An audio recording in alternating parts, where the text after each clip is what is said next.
Bienvenue sur mon podcast Fais voyager ton entreprise.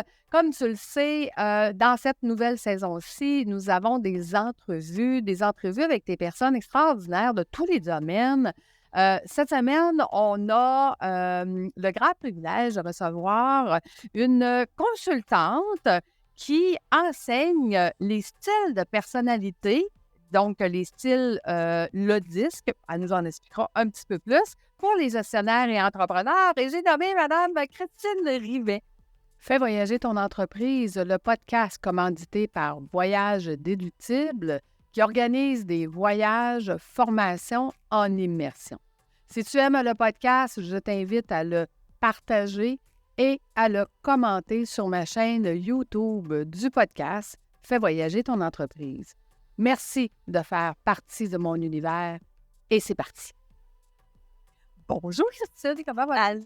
Je vais super bien, merci de l'invitation. Grand plaisir. Écoute, on s'adresse aux entrepreneurs parce que c'est ça, ma clientèle principale qui écoute mon podcast. Donc, ils vont être très intéressés d'entendre à la fin ce que tu as à nous dire justement sur le leadership et les styles de personnalité, pourquoi c'est si important. Mais avant, il faut quand même poser la grande question. Dis-moi, Christine, quel a été le plus beau voyage que tu as fait jusqu'à maintenant? J'en ai fait plusieurs, mais lui que j'ai vraiment le plus aimé a été mon séjour linguistique à Alicante, en Espagne, quand j'avais 19 ans. Moi, j'adore les immersions où est-ce que je peux apprendre une langue et j'ai vraiment profité comme de ma jeunesse entre 17 ans et 25 ans pour parcourir le monde.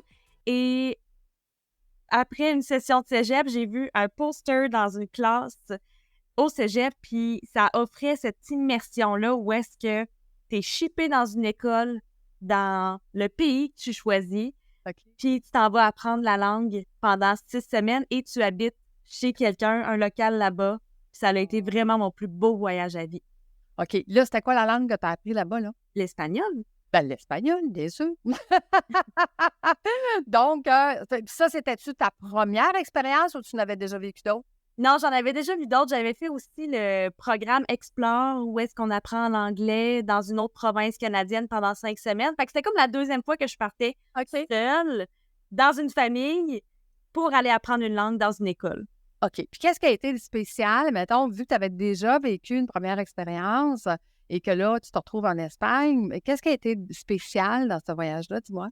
Ce qui a été spécial, c'est que là, j'étais vraiment plus consciente à 19 ans que tout le monde qui était dans l'école connaissait personne. Il n'y a personne qui connaissait la langue, il n'y a personne qui connaissait personne, puis tout le monde était là pour se faire des amis. Et j'étais beaucoup plus ouverte et j'avais beaucoup moins peur d'aller vers les autres parce que je savais que si moi j'avais peur, eux autres, ils avaient peur aussi de l'inconnu.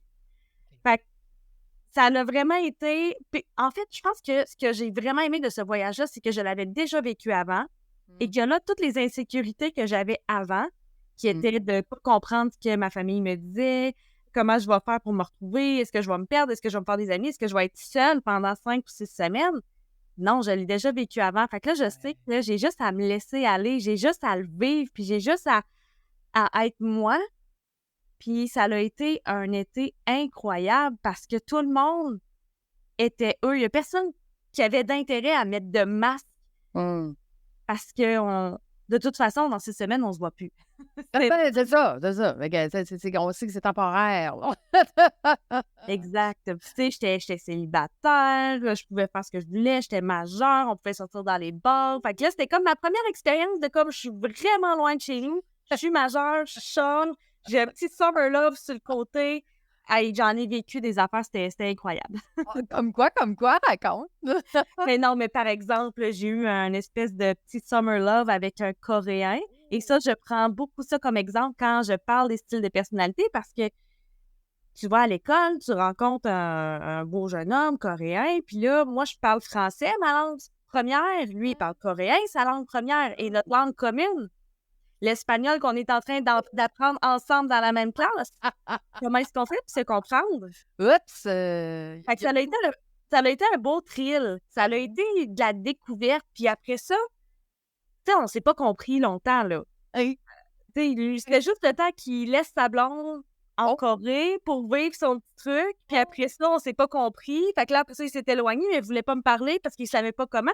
Fait qu'après ça, moi, ça l'a vraiment créé des belles images, des belles histoires à raconter pour mon métier aujourd'hui. Je trouve ça extraordinaire. Bien sûr, écoute, wow! Mais je trouve ça intéressant parce que, tu vois, d'entrée de jeu, je te disais, les gens ont de la difficulté à comprendre c'est quoi une immersion. Et la majorité des gens, ils vont me dire, ben c'est tout comme justement aller apprendre une langue à l'étranger. Fait que je leur dis oui, mais avec le professeur. Et dans un autre style de modèle. Par exemple, comme toi, tu fais du leadership, ben, si tu étais notre professeur, ben, ça serait du leadership qu'on ferait pendant une semaine et non pas d'apprendre une langue. Fait que c'est un peu le même lien. Mais dis-moi, qu'est-ce qui a été transformationnel pour toi dans ce voyage-là? Ce qui a été transformationnel, c'est que j'ai pas eu le choix de me démerder quand j'avais besoin de quelque chose. Tu sais, j'avais pas mes parents pour me sécuriser. J'avais quand même mon réseau. Je me suis fait mon réseau. Je suis sortie de ma coquille. J'ai demandé de l'aide quand il fallait que je demande de l'aide. Puis ça, mes parents m'ont toujours dit ça parce que j'avais déjà voyagé dans le passé. Puis ils m'ont dit, Christine, si à l'aéroport t'es perdue, tu demandes à quelqu'un. Si dans la ville où est-ce que t'es perdu, tu demandes à quelqu'un. Fait que t'es aussi bien d'apprendre la langue. Et une maudite chance que je parlais l'espagnol parce que la dernière journée de mon séjour linguistique, mon avion était à 7 heures le matin. Fait que nous, en tant que jeunes de 19 ans, qu'est-ce qu'on fait avant d'aller prendre l'avion? On fait la fête toute la nuit, dans les bars. Fait que moi, vers 3 heures du matin, je retourne chez moi pour aller chercher mes valises, mon passeport, prendre un taxi et m'en aller à l'aéroport. Et dans la famille où j'habitais, il y avait 2 Québécoises, 2 autres étudiantes qui avaient mal barré la porte. Je n'étais pas capable de rentrer chez moi. J'étais pas capable. Et j'ai couru dans la ville. Et là, j'étais là, je vais manquer mon avion, faut pas que je prenne mon avion. Et là, à un moment donné, j'ai trouvé des policiers. J'ai trouvé des policiers. J'étais comme, faut que vous m'aidiez, tout en espagnol. Une chance que c'était à la fin de mon voyage parce que j'étais vraiment fluide en espagnol. J'ai dit, faut que vous m'aidiez. Puis là, eux autres pensaient que j'étais sourde. Ils pensaient que je me trompais de maison. Ils pensaient que je cognais pas à la bonne porte. Fait que là, ils me disaient, bon, on va venir avec toi, déborde la première porte du logement. OK, je déborde la porte parce que c'est un appartement. Ouais. Et là, rendu à l'appartement, il dit, es-tu capable d'appeler? C'est quoi le numéro en dedans pour qu'on voit si c'est vraiment le bon appartement? Je donne le numéro de téléphone en espagnol. Il appelle, c'est là que ça sonne. Puis ma maman espagnole qui m'hébergeait, elle prenait des pilules pour dormir. Même si on vargeait dans la porte, elle n'entendait rien. Je paniquais. Finalement, à force de varger, c'est une des 2 Québécoises qui est venue ouvrir. Oh, OK. Mais là, il était rendu tard. Là. Il était rendu à peu près 5 heures du matin. Mon avion est à 7 heures. Fait que là, à un moment donné, j'ai dit aux policiers, j'ai dit, est-ce que vous pouvez venir me porter à l'aéroport, s'il vous plaît? Parce que là, j'ai pas le temps d'aller chercher de l'argent. Mes valises sont pas prêtes. Fait que c'est les policiers qui m'ont ramené à l'aéroport. Ben. Fait que, tu sais, l'espèce de leçon de « aie pas peur de demander quand tu as besoin », ça m'a vraiment, vraiment servi. Fait qu'aujourd'hui, ça me sert encore. Quand j'ai besoin de quelque chose, je demande et je reçois, peu importe. Et voilà, tout à fait. Et dis-moi, là, je suis curieuse, est-ce que tu parles encore bien l'espagnol? Ça me prendrait de la pratique, mais je serais capable de me débrouiller encore. Là. Tu sais, je suis capable de le comprendre, puis je suis capable... oui, mais ça se reprendrait vite. Ça, c'est comme le vélo. Au début, t'es comme pas sûr, mais après ça, ça se reprendrait, oui. Écoute, on fera une immersion à quelque part où ça parle espagnol. S'il vous plaît. Le but, ça va être d'aller pratiquer ton espagnol. Oui. Tout en nous donnant des formations sur la personnalité. Un peu des deux, finalement. Mais dis-moi, suite à ça, ça a dû te donner le goût du voyage pour le reste de ton parcours, jusqu'à maintenant, là.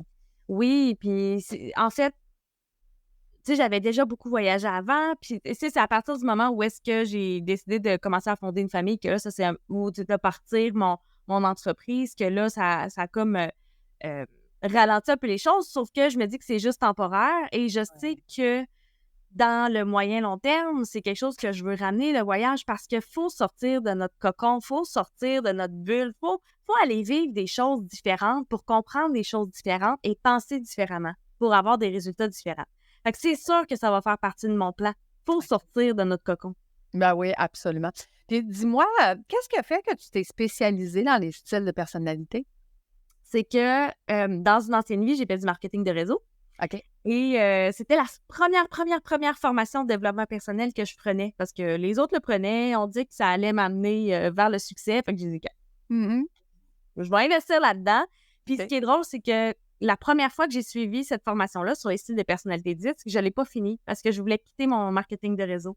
OK. Et je suis retournée sur le marché du travail. Et là, je me suis rendu compte que j'aurais pété aux frettes, un gros burn-out solide très rapidement si je n'avais pas ces connaissances-là sur les styles de personnalité. Parce que là, ça me permettait de comprendre ceux qui m'entouraient. Ouais. Je comprenais à quel point certaines personnes étaient toxiques. Il y a des gens qui se géraient pas, qui se plaignaient. Puis là, j'étais comme, au moins, je les comprends. OK. Ça les excuse pas, mais moi, ça me permet de toffer un petit peu plus longtemps pour me faire un plan de match pour m'en aller à la bonne place au lieu de juste comme rester et de faire un burn-out. Fait qu'après ça, j'ai décidé de lancer mon entreprise de coaching, mais c'était pas là-dedans, c'était plus dans la gestion de projet. Parce que moi, tu as une idée, tu veux la concrétiser, j'ai de la facilité, je vais tout te faire un plan. Mais les styles de personnalité revenaient souvent dans la façon d'exécuter les choses. Et c'est là que j'ai été chercher ma certification en juillet 2020 pour enseigner ça. Puis après ça, je me suis rendu compte qu'il fallait absolument que les entrepreneurs et les gestionnaires puissent avoir cet outil-là en main parce que ça facilite tout. Les relations, la façon que tu choisis, les membres de ton équipe, tes coachs, tes sous-traitants, tes employés. Et j'en ai fait plusieurs programmes et il y a vraiment un grand taux de succès sur le fait que les gens se sentent mieux dans leur business, ils se comprennent mieux, ils se tapent moins sa tête. Fait que c'est pour ça que j'ai gardé ce modèle-là, parce que c'est le premier que j'ai connu. Ça m'a servi immédiatement. Puis après ça, j'ai vu un lien avec la business, puis j'ai fait « Wow, il faut absolument que je me spécialise là-dedans. » Parce que moi, ça a tout changé. OK, je comprends. Puis je veux dire, tu sais, mettons quelqu'un qui ne connaît pas ça du tout, là, les tests de personnalité, là, tu sais, c'est combien de temps, mettons, faire les tests et être capable de les utiliser concrètement là, pour un gestionnaire? Ça dépend toujours du niveau d'implication de la personne, mais un test de personnalité, on en a toutes déjà fait sur Internet. Il faut juste se poser la question, ça a pris combien de temps avant qu'on le laisse dans notre boîte courriel ou dans notre tiroir de table de chevet?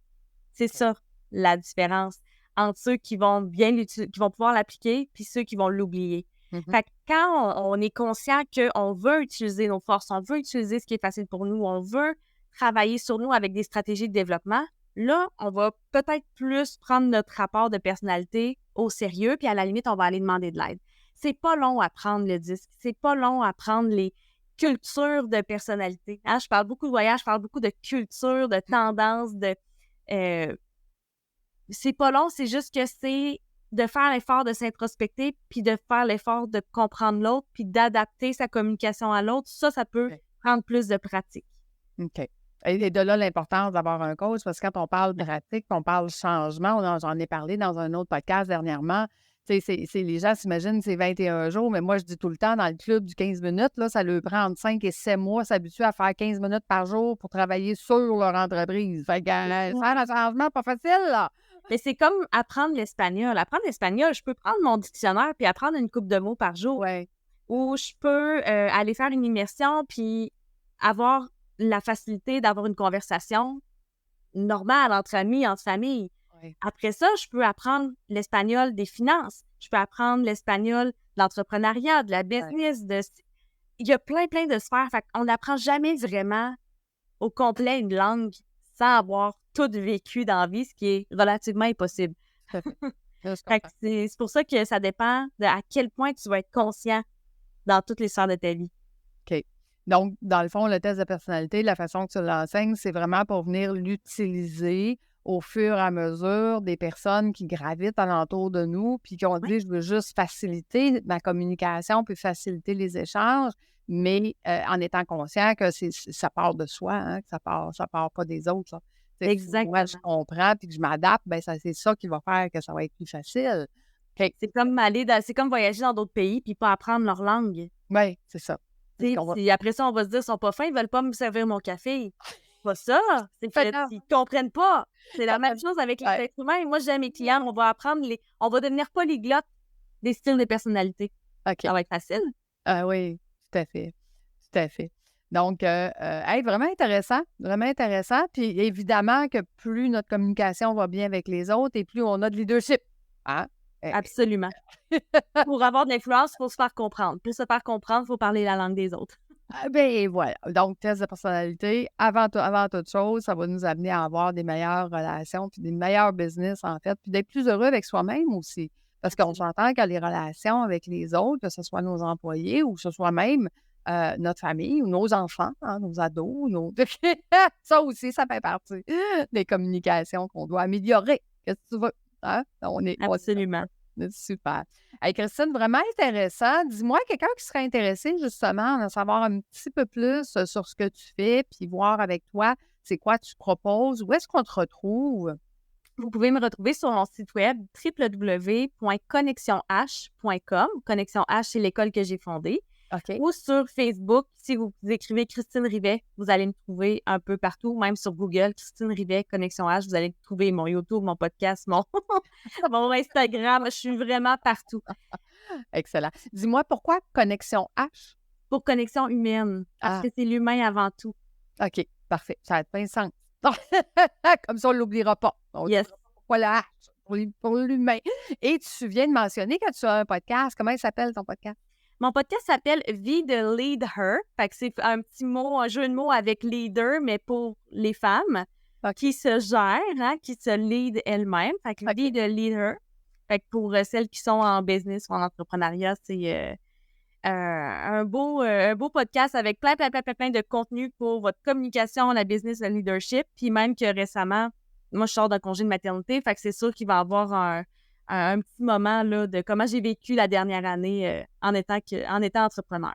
Ah, good. Et peut-être qu'un jour, on fera un podcast sur ton immersion. On va parler en leadership. On ne sait jamais. On le lance dans l'univers, Yes.